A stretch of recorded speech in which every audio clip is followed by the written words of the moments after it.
In the autumn of 1881, 14 days before 3 men would be shot to death in a vacant lot beside C.S. Fly's photographic gallery in Tombstone, Arizona Territory, a bartender at Hatch's Saloon, 4 blocks east, sat for a portrait at that same gallery with a Pinkerton agency payment voucher folded into the pocket of his vest.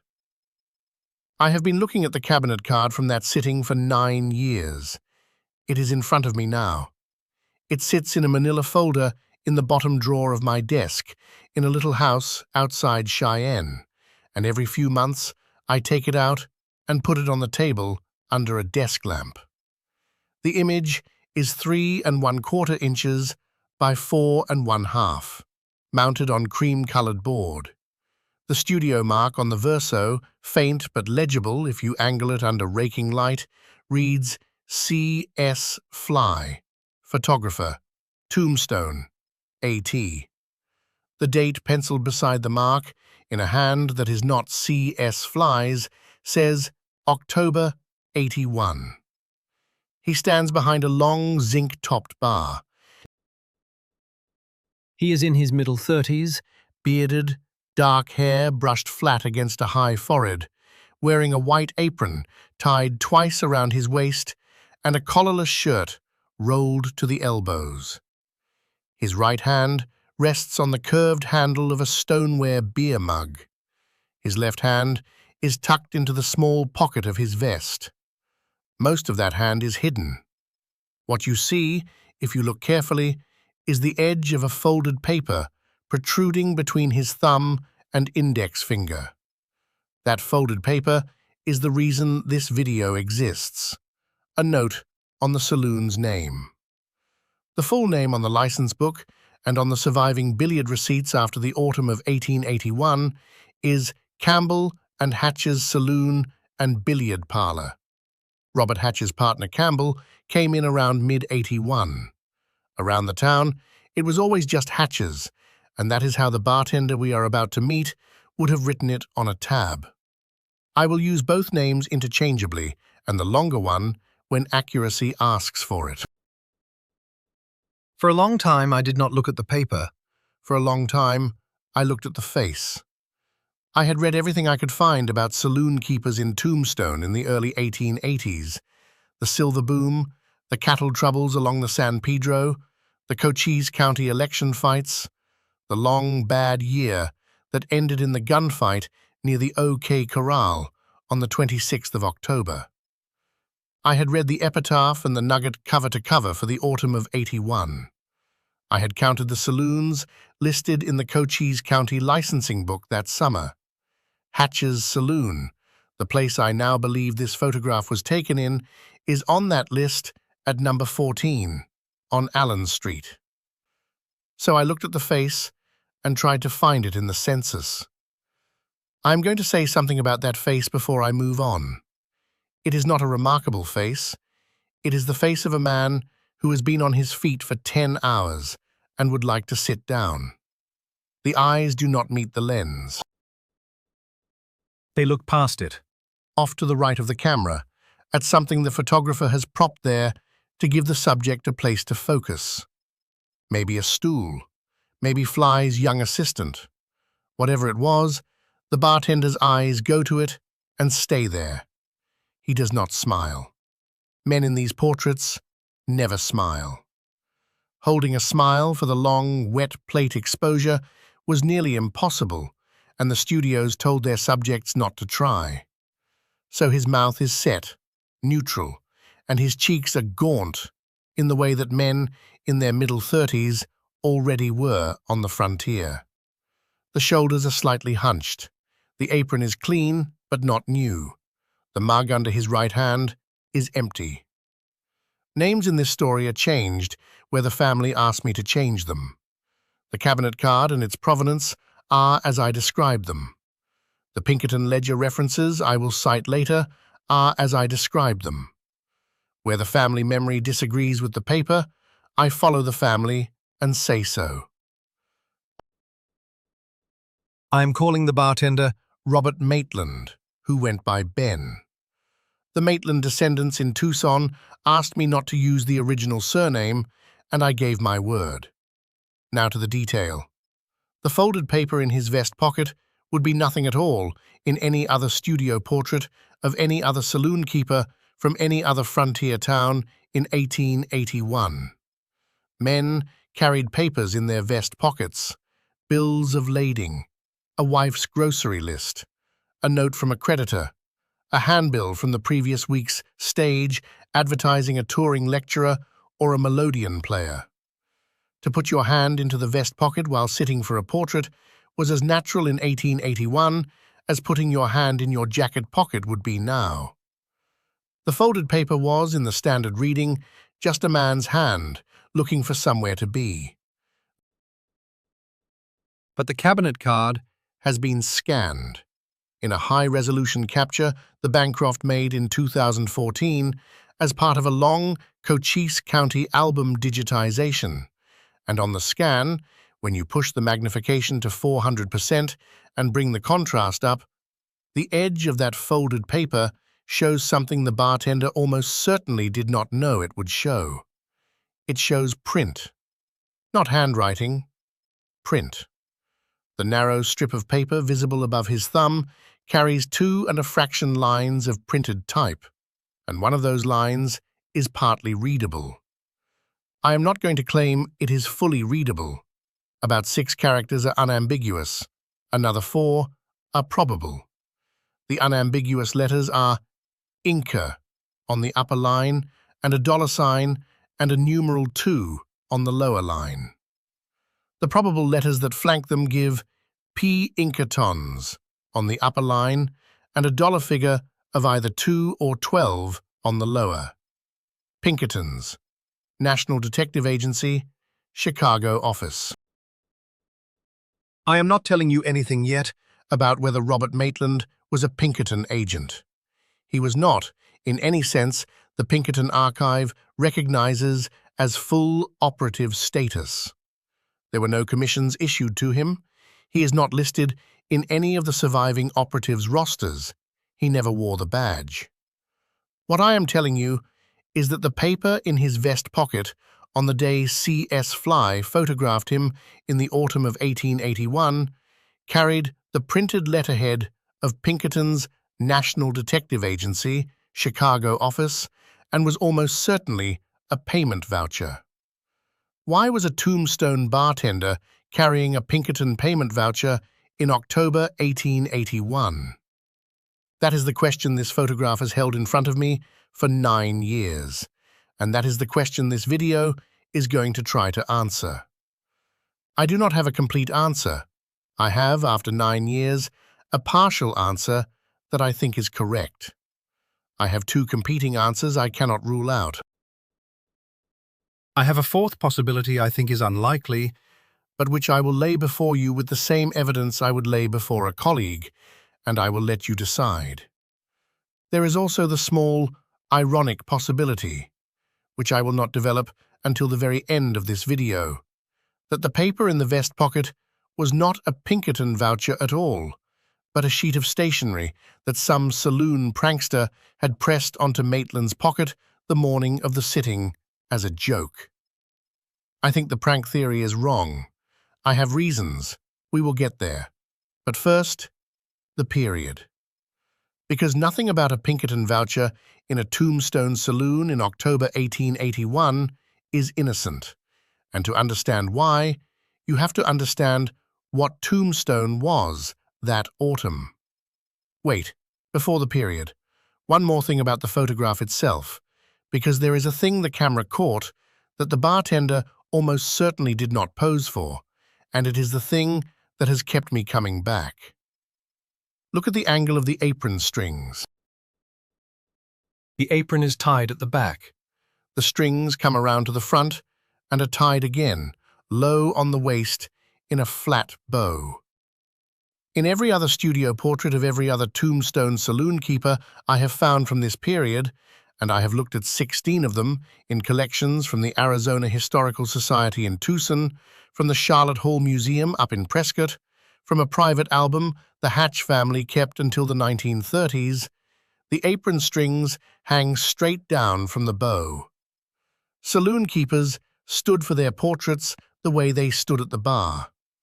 The strings hang as gravity asks them to hang. In this portrait, the strings on Maitland's apron are pulled slightly to his left. Not much, about 2 inches off the vertical. They are pulled in the direction of the vest pocket where the folded paper sits.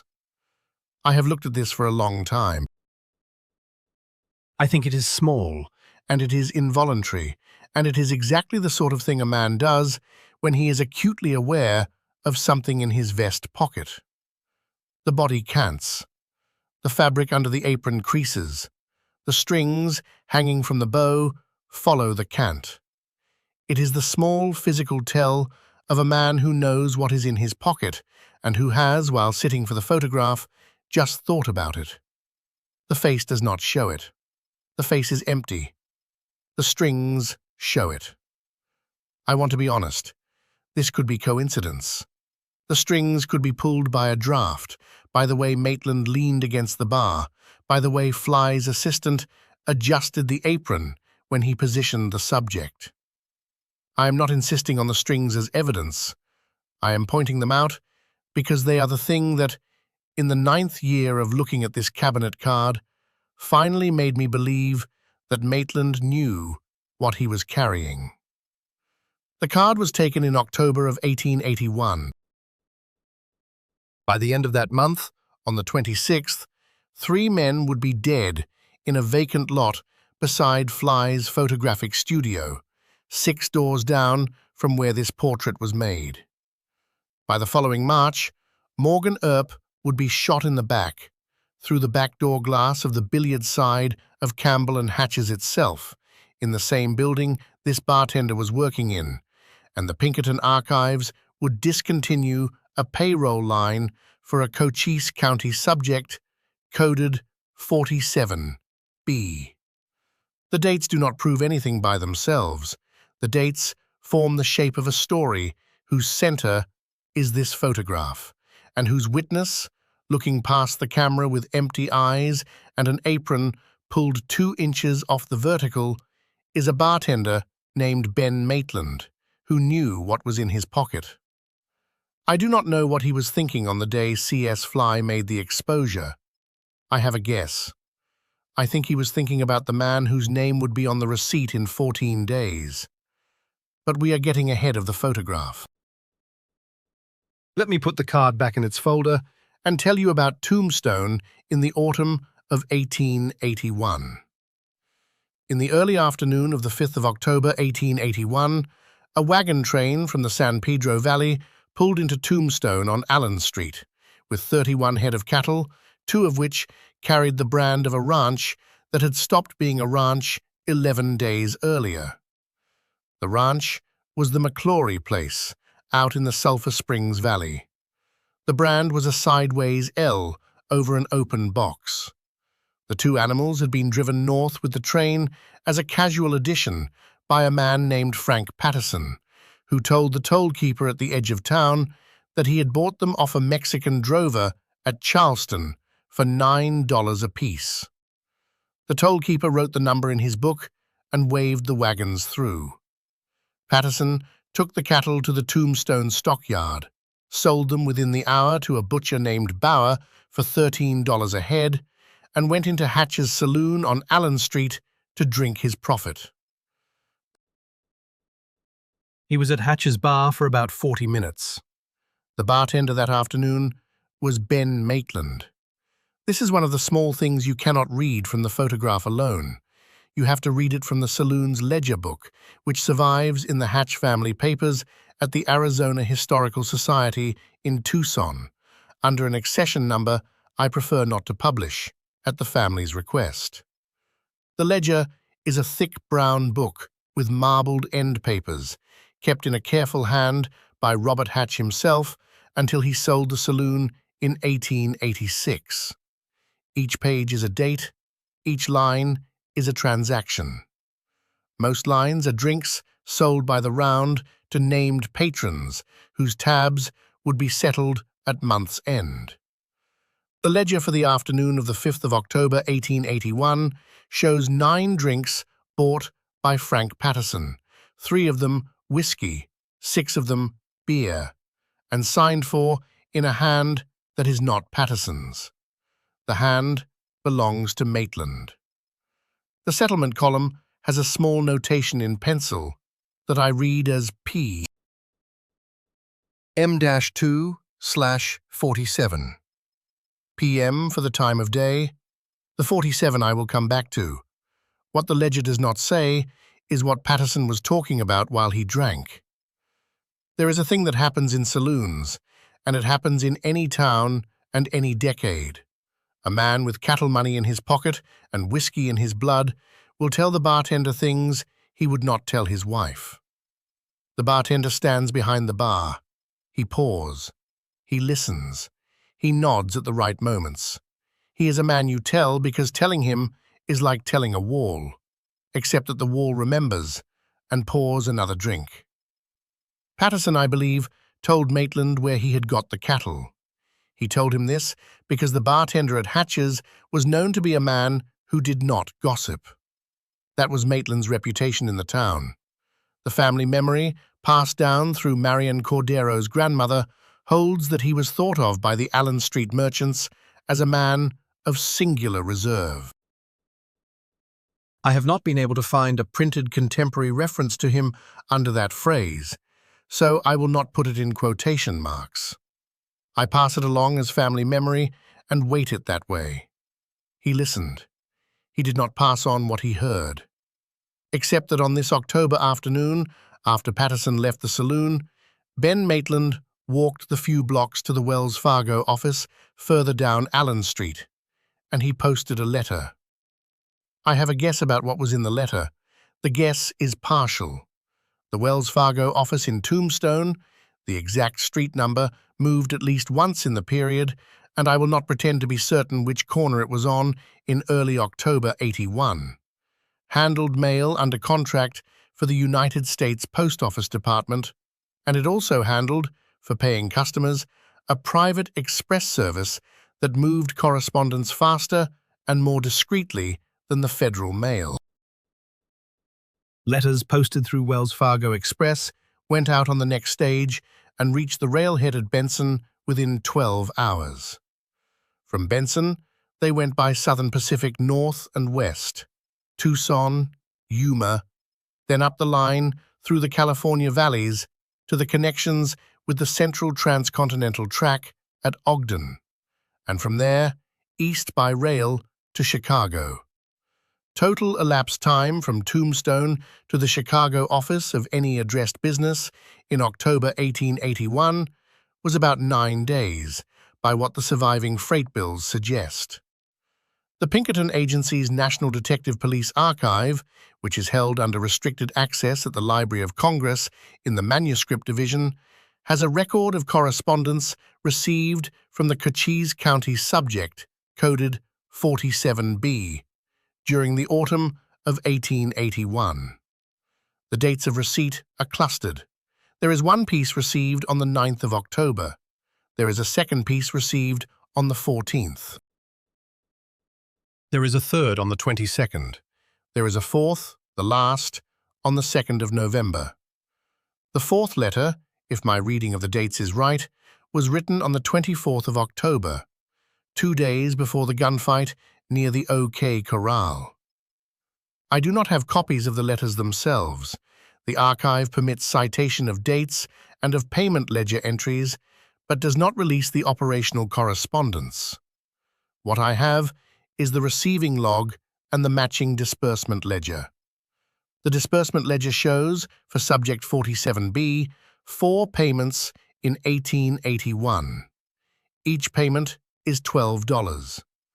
The dates of payment match, within the agency's standard accounting lag of 2 to 3 days, the dates of receipt.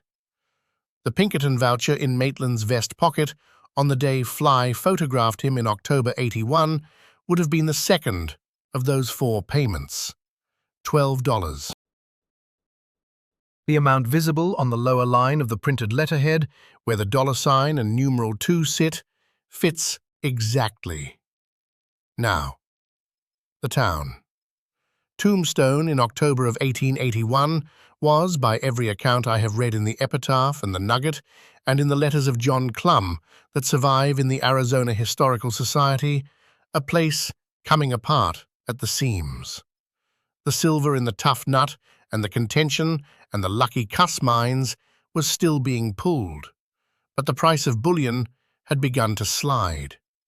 The cattle interests in the San Pedro Valley were in open conflict with the federal customs agents at the Mexican border over what was being driven across, in which direction, and how the duties were being calculated. The county sheriff, Johnny Behan, was understood by half the town to be quietly on the side of the cattle interests, the so-called cowboys, who included the Clantons and the McClorys and Curly Bill Brocious and Johnny Ringo. The city marshal, Virgil Earp, deputized by the federal authorities and supported by his brothers Wyatt and Morgan, was understood by half the town to be on the side of the mining interests, the merchants on Allen Street, and the territorial governor in Prescott. The Earps were not loved. The cowboys were not loved either. The town was loved by neither faction, only used. Into this town, in 1880 and 1881, the Pinkerton Agency had begun quietly inserting informants. The agency had been retained by an association of cattle owners on the American side who were losing animals to the cross-border raiding that had become a small industry. The contract called for the placement of paid observers in the towns through which the rustled cattle were sold, and the proceeds spent, meaning, in practical terms, Tombstone, Charleston, and Galeyville. The agency did not place full operatives. Full operatives would have been recognized. The agency placed local men of unremarkable profession, saloon keepers, livery clerks, freight agents, who saw the cattle pass through, heard the names of the drovers and the buyers, and reported them in letters posted through Wells Fargo Express to the Chicago office once or twice a month for a fee. I'm going to be careful here. The Pinkerton Archive does not publicly confirm the names of any of these informants. It confirms the existence of the contract, the coded subjects, and the disbursements. The identification of Subject 47B as Ben Maitland is my reconstruction. It rests on three things. First, the geographic match. 47B writes from a Tombstone post route, which the archive does confirm. Second, the timing match. The four payments in 1881 fall within the months Maitland was, by the Hatch ledger and the Cochise County voter rolls, working at Hatch's saloon. Third, the small notation in the Hatch ledger, the 47 that follows P.M. on certain dates. I think Robert Hatch was paying Maitland a small additional sum off the main wage column on the days Maitland would walk to the Wells Fargo office and post a letter. I think Hatch knew what his bartender was doing. I think Hatch approved. I am not certain about Hatch. The Hatch family in Tucson, when I asked, said their grandfather had been a businessman who minded the business of his saloon and nothing more.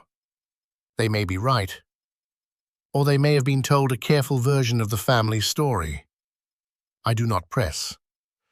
What is certain is that Tombstone in October of 1881 had at least one Pinkerton informant in its saloons, that the informant was being paid $12 a letter from the Chicago office, and that on the 5th of October, that informant had been told by a man named Frank Patterson in casual whiskey conversation across the bar at Hatch's, where two specific McClory-branded cattle had come from.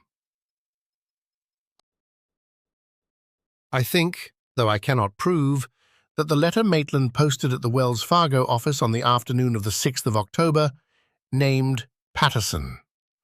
I think the Pinkerton office in Chicago received that name. I think the agency forwarded it, under their contract, to the Cochise County Stock Association. I think the Stock Association forwarded it with a request for action to Virgil Earp in his capacity as City Marshal and as deputized federal officer for the Customs District. I think that letter is one of the small reasons the McClorys were nervous that month. Not the only reason, not the largest reason, but one of the reasons. The McClorys were nervous. The Clantons were nervous. Ike Clanton, on the night of the 25th of October, would be drunk and loud in the streets, threatening Earps by name in the hearing of half the town. The specific words he used, beyond the threats themselves, were not recorded in any clean way the historian gets to quote. What he was reaching at, in the broader pattern of those weeks, was a feeling that the Earps had become better informed than they had any visible reason to be. The cowboys had begun to suspect that information was leaving Tombstone in directions they could not control. They were not wrong to suspect. They suspected the wrong people, but they suspected correctly that they were being watched. In the saloon at Hatch's on the evening of the 25th, while Ike Clanton wandered the street outside, threatening to kill any Earp he met, Ben Maitland was behind the bar, pouring drinks and listening. The Hatch ledger for that evening shows 73 transactions. There are no notations in the settlement column. The bartender that night was, by every appearance, a wall. The next morning, 3 cowboys would be dead in the vacant lot, beside Fly's photographic gallery. The cabinet card of Ben Maitland, taken about 3 weeks earlier in that same gallery, would by then have been delivered to the subject and pressed into the album the Hatch family kept on the parlor mantel for visitors to admire. The photograph would sit on that mantel for the next 54 years. What had happened in the days between the cabinet card and the gunfight is the next part of the story. To tell it, I have to go to the censuses, the ledgers, the deposition transcripts, and the small handful of letters that the Maitland descendants in Tucson allowed me to read in their grandmother's house in the autumn of 2016. I have stood in that parlor. The album is not on the mantel anymore. The mantel itself, when I saw it, held a brass clock and 2 framed photographs of children who had been the bartender's grandchildren. The album was in a cedar chest at the foot of the bed. In the spring of 2016, I drove from Cheyenne to Tucson over 4 days, mostly on the interstates, and on the morning of the 5th day, I was on a quiet street on the west side of the city, ringing the bell of a small stucco house that belonged to a woman in her late 70s named Marion Maitland Cordero. She had agreed to let me see the album.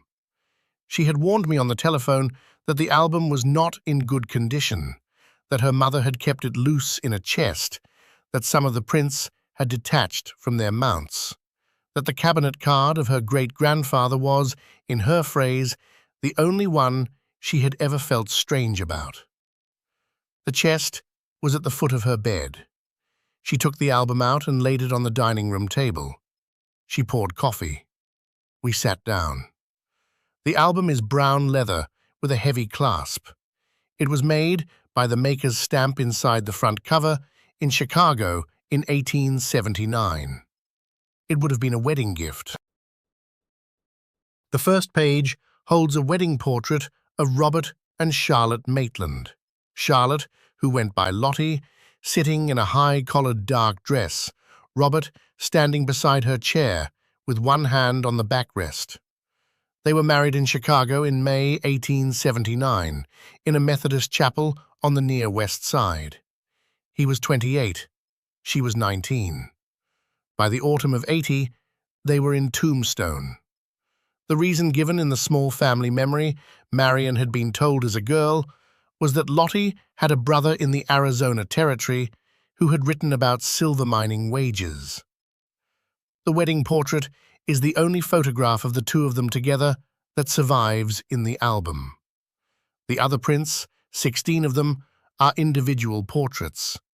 Robert's cabinet card from C.S. Fly, 3 later prints of Lottie taken in Tucson in the late 80s, and a handful of pictures of the 4 children who were born to them after the family left Tombstone. There is no photograph of Robert from after the autumn of 1881, not a single one. The cabinet card from Fly is the last image of him that the family has. Marian Cordero, when we sat at her dining room table, told me a thing her mother had told her, which her grandmother had told her mother. It is the kind of family memory that is hard to weigh because there is no document that can confirm or deny it. I will tell it to you because Marian asked me to, and because I think it matters. The thing is that Lottie Maitland, throughout the year and a half the family lived in Tombstone, signed for letters at the Wells Fargo office that came addressed to a man named R.M. Hayes. The letters came once or twice a month. They came from the Chicago office of a business she had been told by her husband was a lecture bureau. Robert had told her, in the early weeks after they arrived in the territory, that he had taken a small side employment, writing dispatches for a Chicago firm that booked traveling lecturers on the Western Circuit. He sent them notes about which saloons hosted lectures, which towns had halls, which towns paid in cash, and which in credit. The lecture bureau paid him a small retainer for these dispatches. The letters that came back, addressed to R.M. Hayes at the Wells Fargo office, were, he had told her, his retainer payments. She signed for them every time. She had been told that Hayes was the name the bureau used because there were 3 Maitlands in the Cochise County post route, and the bureau wanted to avoid the wrong man getting paid. She had believed him. She had no reason not to believe him. She was 19 when they had married, 21 in Tombstone, with her first child on the way.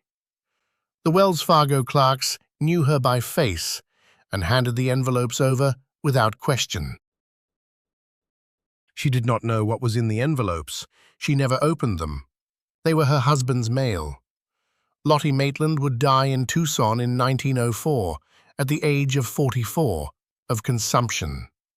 She would never, by Marian's family memory, learn what her husband had actually been doing in the autumn of 1881. He did not tell her. He did not tell their children. The story of the Pinkerton payments, the Chicago letters, the cattle informants, the small role he had played in the long autumn that ended in the gunfight near the OK Corral. None of it was told to the family. What the family had, until I came in 2016 with photocopies of the disbursement ledger pages, was the cabinet card on the mantel and a family memory that great-grandfather Robert had been a bartender in a silver town and had walked out of it after some kind of trouble. I want to sit with this for a moment.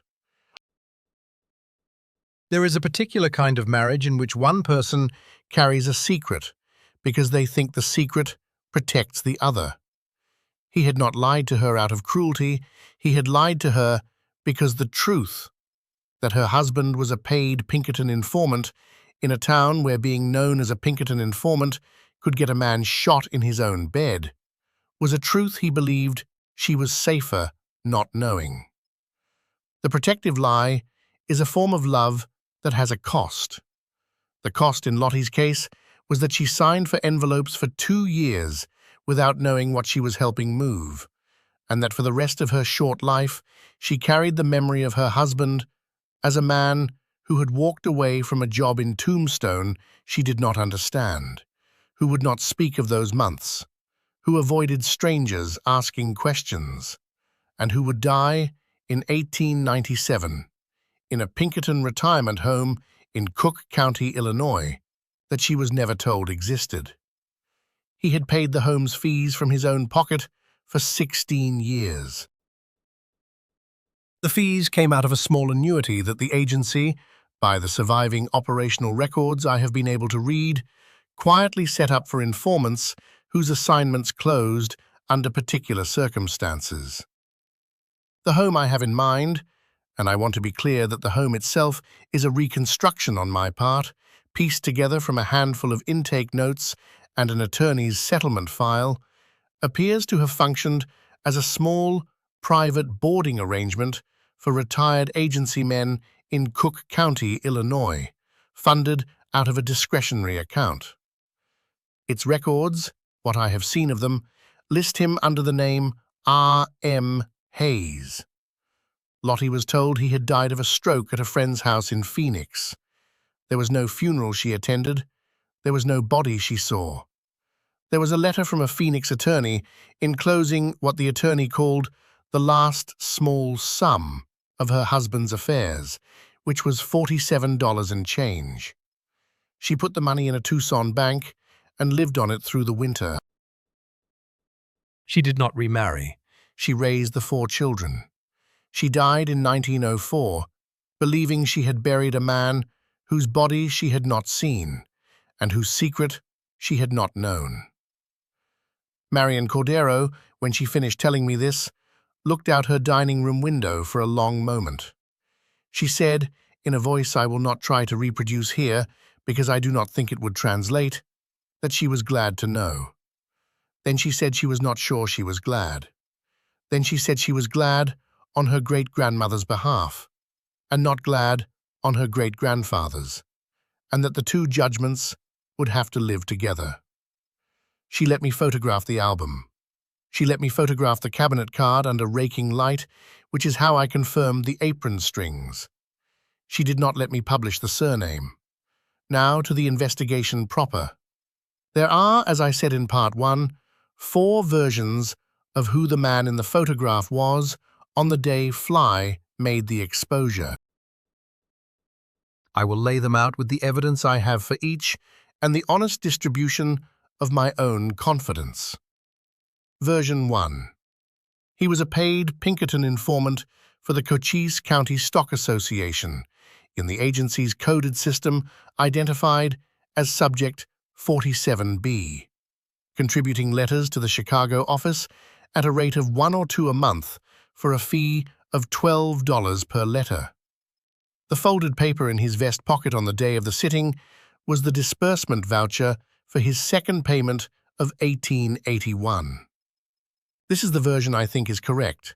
The evidence is the geographic match of Subject 47B to a Tombstone post route, the time match of the 4 1881 payments to Maitland's months at Hatch's, the Hatch ledger notation of 47 p.m. in the settlement column, the partial print on the folded paper itself, the R.M. Hayes alias, confirmed by the Pinkerton retirement home record, and the Maitland descendants' independent corroboration of the Wells Fargo envelope ritual. My confidence in this version is roughly 70%. 6 of the 7 supporting pieces of evidence are independent of each other. One of them, the partial print, is a photographic reading, and photographic readings of folded paper at the edge of resolution are not, in any honest sense of the word, proof. Version 2. He was a full Pinkerton operative, commissioned and on the agency payroll, working under a saloon-keeping cover. The folded paper in his pocket was a routine internal voucher. The evidence against this version is that the Pinkerton operative's commission roster for the period, which has been published in a redacted form, does not include any Cochise County name that matches. The evidence for it is that the commission roster is known to have been pruned of names the agency wanted to protect after the 1894 labor scandals. My confidence in this version is roughly 15%. I think it is unlikely. I cannot rule it out. Version 3. He was a man who had been paid once, casually, by the agency to deliver a message. Not an ongoing informant, just a single courier. And the folded paper in his pocket was the voucher for that single payment, which he had not yet cashed. The evidence for this version is that the disbursement ledger shows 4 payments in 1881, which is not impossible to read as 4 single courier fees rather than a regular informant retainer. The evidence against is the steady pattern of the dates, the matching steady pattern of received correspondence in the Chicago receiving log, and the testimony of the R.M. Hayes alias maintained over years. My confidence in this version is roughly 10%. Version 4. The folded paper in his pocket was not from the Pinkerton agency at all. It was a piece of stationery on which someone had reproduced the Pinkerton letterhead, either as a prank or as part of an extortion attempt against Maitland from someone who suspected him and wanted to provoke a reaction. The partial print on the paper is too partial to rule this out. The evidence against is that forging the Pinkerton letterhead in a small frontier town would have required either an actual sheet of agency stationery, which would have to come from somewhere, or a job printing operation set up to fake it, neither of which is the kind of thing that easily passes unnoticed. My confidence in this version is roughly 5%. The 4 percentages add to 100%. That is, I am being honest, a coincidence of arithmetic and a habit of mind. Real historical confidence does not distribute itself so neatly.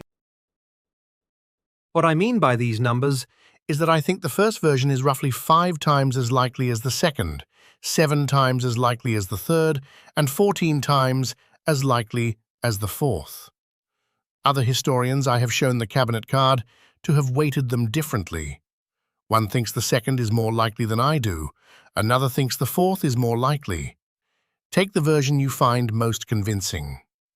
The investigation does not depend on any single one being right. What it depends on is that there was, in Tombstone in October '81, a bartender at Hatch's Saloon who had connections to the Pinkerton agency in Chicago that was significant enough to follow him for the rest of his life. That much all 4 versions agree on. The next question is, what happened to him after the gunfight? That is part 4. On the morning of the 26th of October 1881, a thin, cold wind came down off the Dragoon Mountains and blew dust along Allen Street. And by 3 in the afternoon, in a vacant lot beside C.S. Fly's photographic gallery, the gunfight had been over for about 30 seconds, and 3 men were lying on the ground. Ben Maitland was not there. He was where he had been every weekday afternoon for the previous 18 months, behind the bar at Hatch's Saloon, 4 blocks east. The first man through the door of the saloon after the shooting was a livery clerk named Wallace, who had been crossing Fremont Street when the first shot was fired, and who had run, the way people run from gunfire if they are not part of it, in the direction of a familiar building. Wallace ordered a whiskey. He drank it in 2 swallows. He told Ben Maitland what he had just seen.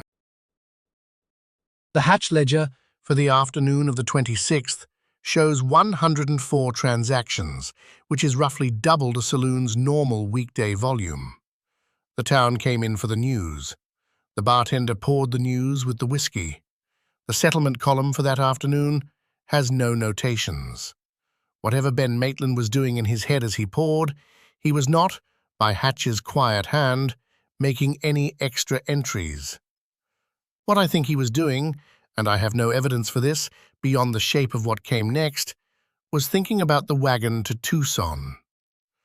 The Wells Fargo stage to Benson left Tombstone at 6 in the morning on Mondays, Wednesdays, and Fridays. The 26th was a Wednesday. The next departure was Friday the 28th. From Benson, the Southern Pacific had a train to Tucson on Friday evenings. The Maitlands had a wagon and a single mule in a livery on 5th Street. They had a small house on a side street off Tough Nut, 2 rooms and a kitchen, rented from a man who also owned the lot. They had Lottie, 21 years old, 6 months into her first pregnancy, and a packed Saratoga trunk that had been packed and waiting in the back room since some date earlier in October that I cannot establish. The Cochise County tax rolls for 1881 carry the Maitland name through November. The rolls for 1882 do not.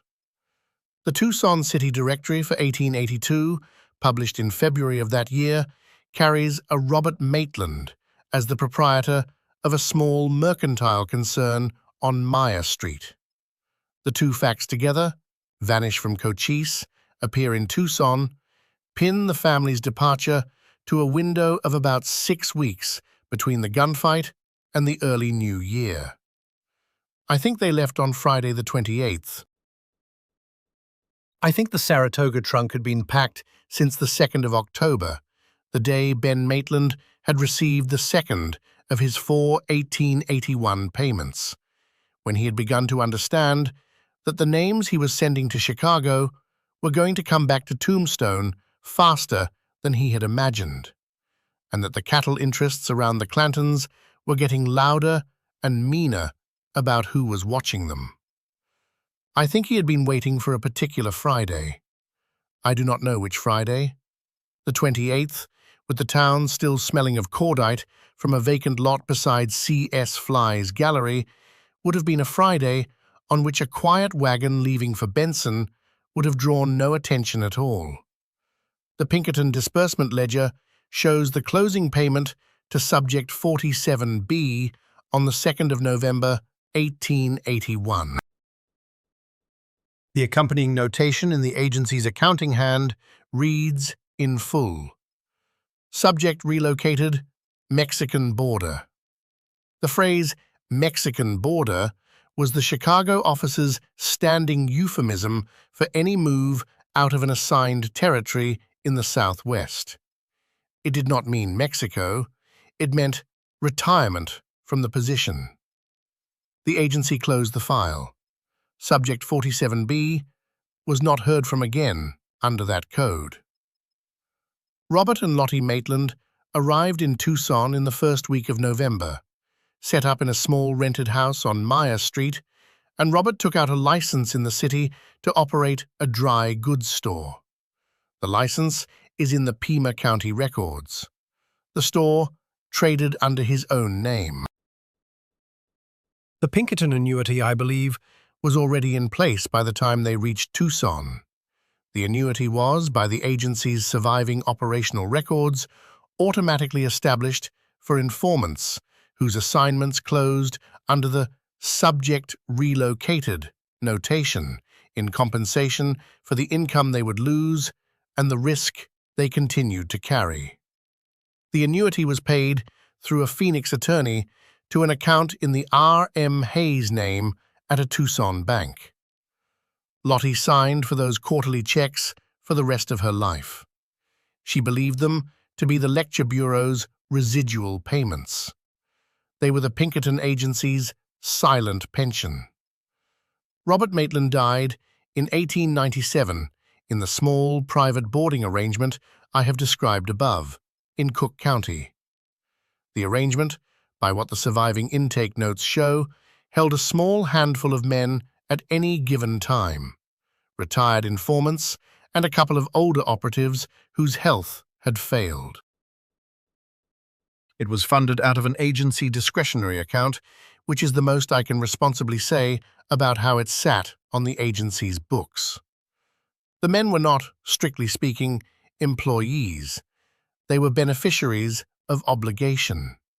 The records I have seen, which are partial, list a Robert M. Hayes as a resident in his last few years. The cause of death given is liver failure, which on the frontier, and in retirement from the frontier, was the most common cause of death for men who had spent 20 years pouring whiskey for other men to drink. He was 46.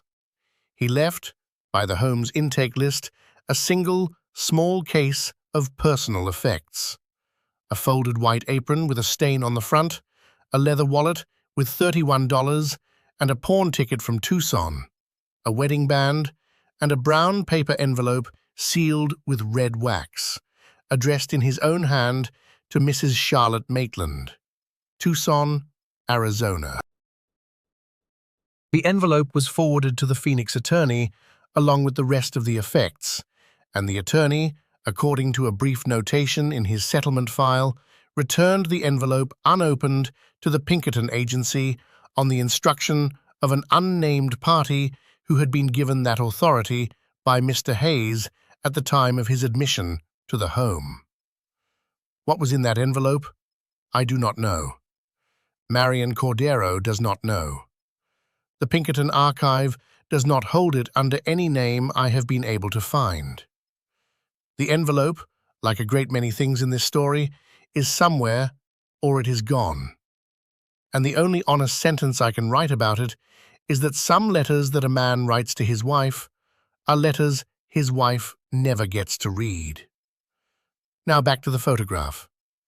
I want to tell you why this particular cabinet card survived when so many others did not, because the answer is small and ordinary and tells you something about how histories like this come back into the light. Robert Maitland had the photograph made in October '81 as a small gift for Lottie. The order book at C.S. Fly's gallery, which is preserved at the Arizona Historical Society in a separate accession, lists the print as one of 3 Fly produced from a single sitting. 1 copy went to Lottie, 1 copy went, by the order book's note, to Mr. Hatch, care of Hatch's Saloon, which is why the Hatch family album, sold off and bought up by a Tucson dealer in the 1930s, contained the duplicate I would never see, because it was lost in a house fire in Bisbee in 1938.